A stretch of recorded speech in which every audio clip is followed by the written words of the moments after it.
Đã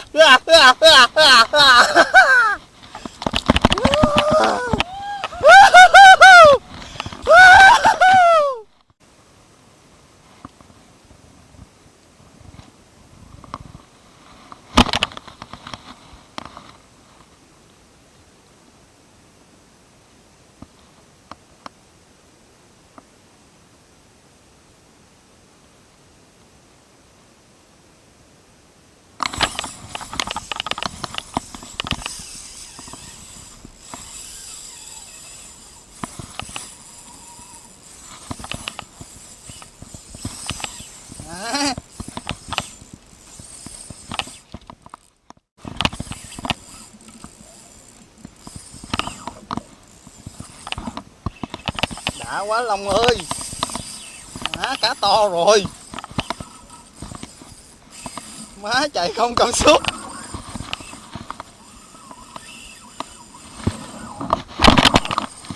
thì nó chạy làm gì làm chứ ai biết gì nó.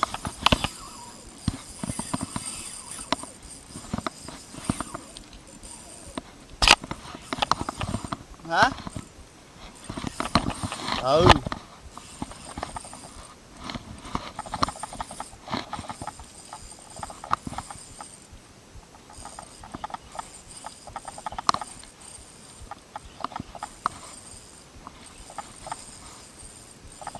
Má không thấy đường vô luôn.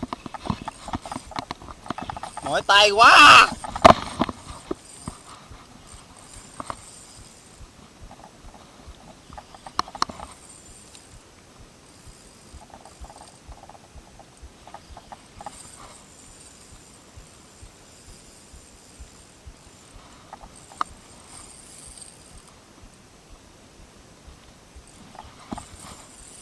Nãy giờ không thấy mặt nó đâu Long.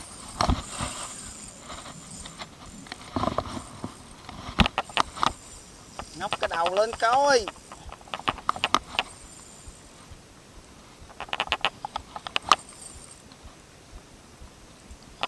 Kia rồi, cái đầu nó kia rồi.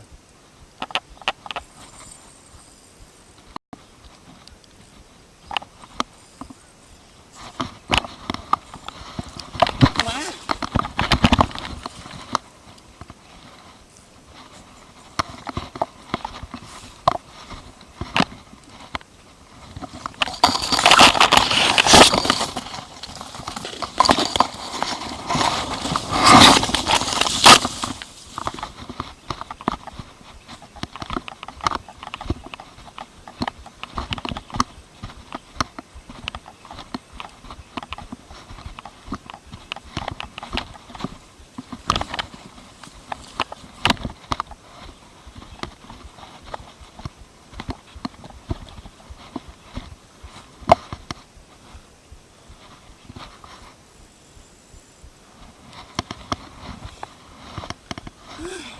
Má dưới cỏ rồi.